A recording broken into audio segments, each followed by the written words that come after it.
Imagine this nightmare scenario. You throw a perfect shot put. It lands far, but then you take one tiny step out of the ring.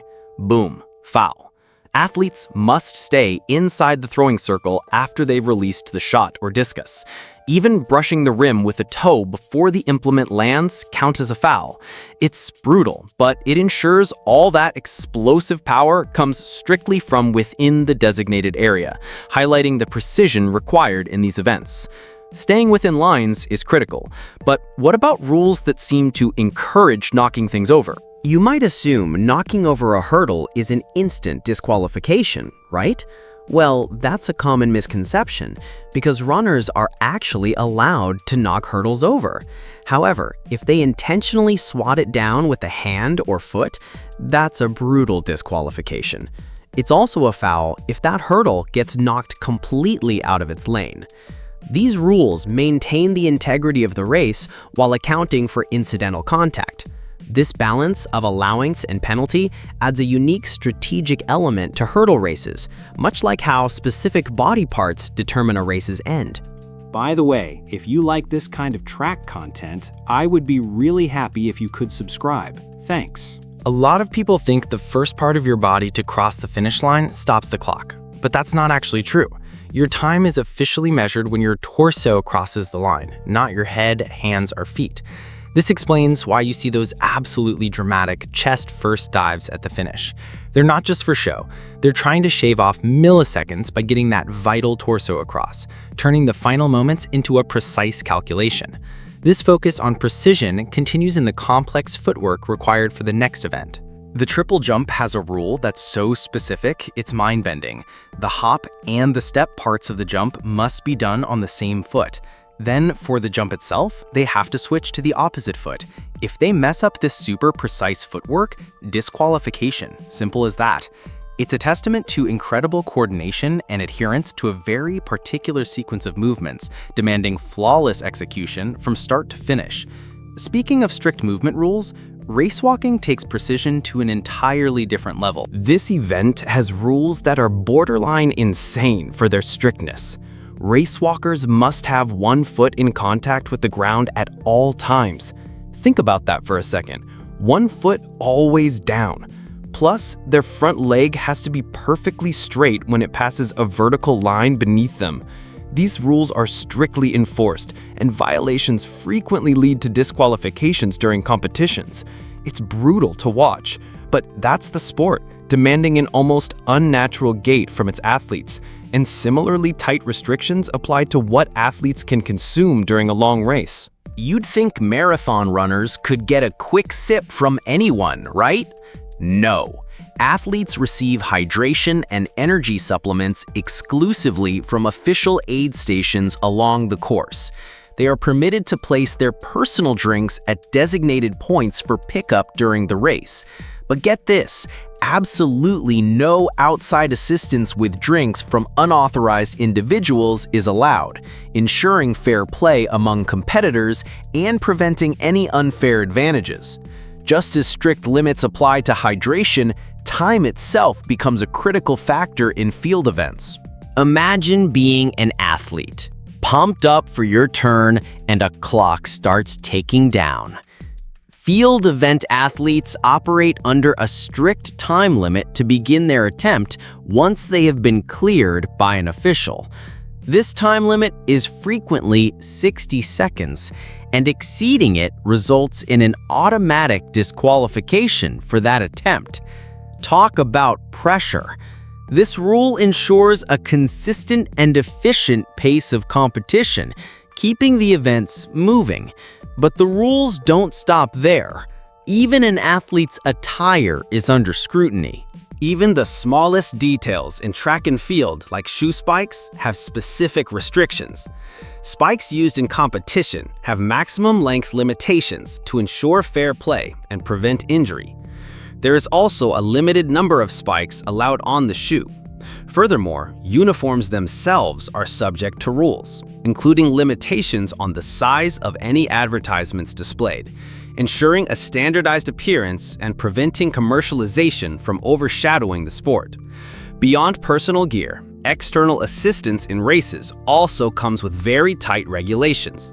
Pacers are like human alarm clocks for runners, helping them hit specific target times during races, particularly in long-distance events. But there are super strict rules for them. Here's the big one. Pacers are absolutely forbidden from carrying any aids that could provide an unfair advantage to the runners they are assisting. This preserves the competitive balance of the event, ensuring that the success of the runner is based on their own performance. Believe it or not, an athlete can literally clear the bar and still be disqualified in the high jump. It's insane. Here's how it works. You can't intentionally prevent the bar from falling. So if you manage to get over it, but then a pinky finger, a stray hair, or any part of your body brushes it off afterward, boom, disqualification. This isn't just some nitpicky detail, it's a brutal rule that applies to every single body part. It forces jumpers to be incredibly precise, not just in getting up, but in getting away clean. Because even the slightest post-clearance touch means a no-go for the height. This precision is echoed in the critical rules governing relay race exchanges. A dropped baton in a relay race. Nightmare scenario, right? But here's the catch. A team can actually retrieve a dropped baton during the exchange. However, there's a brutal dead hand rule that can instantly shatter Olympic dreams. If that baton hits the ground outside the exchange zone after the handoff, it's an immediate disqualification. This means even if the actual pass was clean, if the baton slips and hits the track outside that designated area, it's game over. It's why those exchanges are the heartbeat of the whole system. One small slip and it's catastrophic. Just as sudden drops can ruin a race, unexpected weather can halt an entire competition. Yeah, competitions can be suspended due to weather.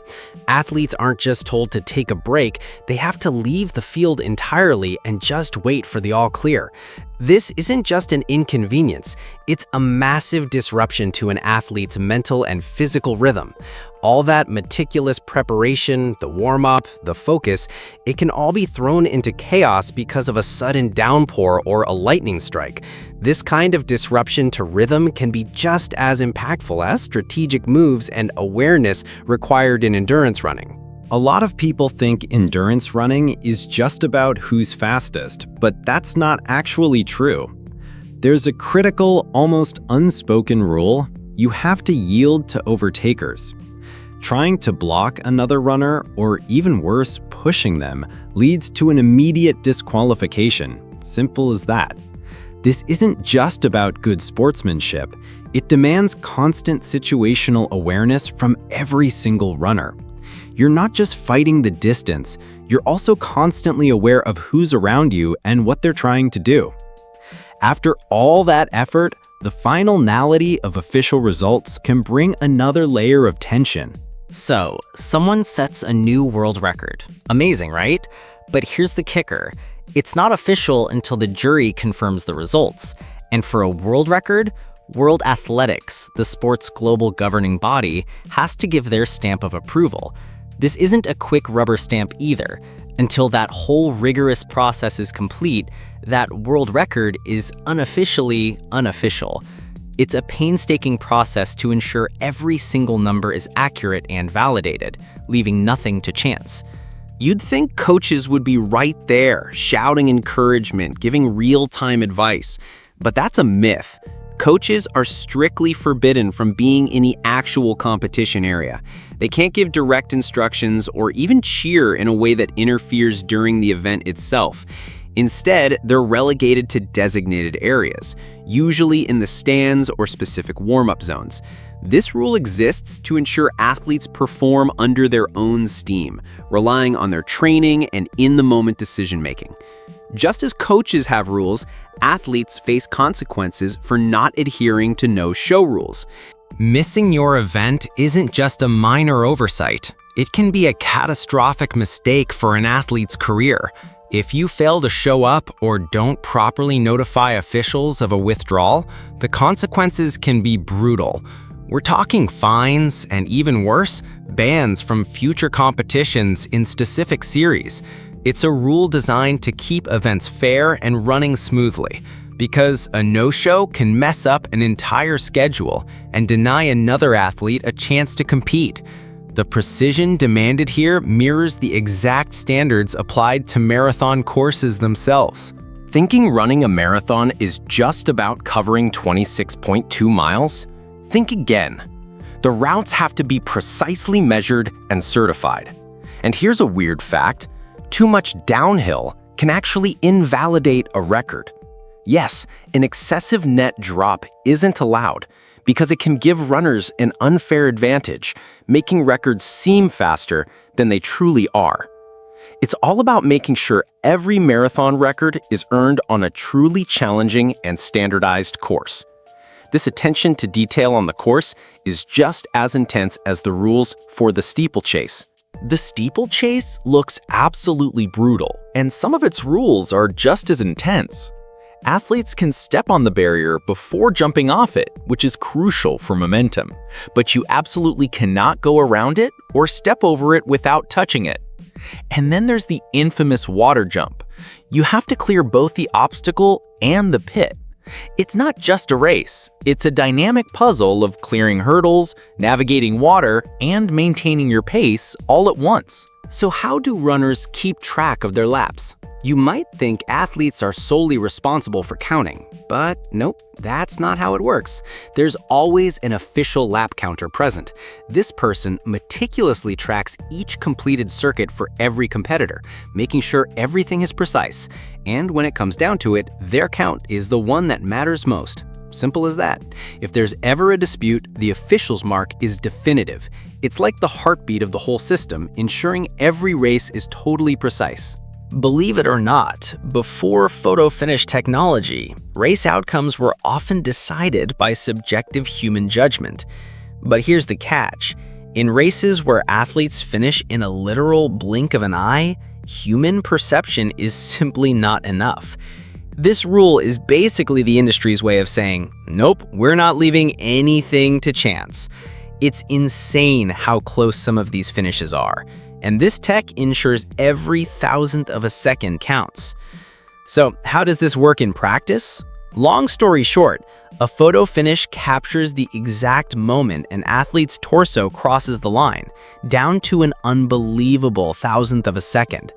This means if one runner's chest is even a millimeter ahead, they get the win.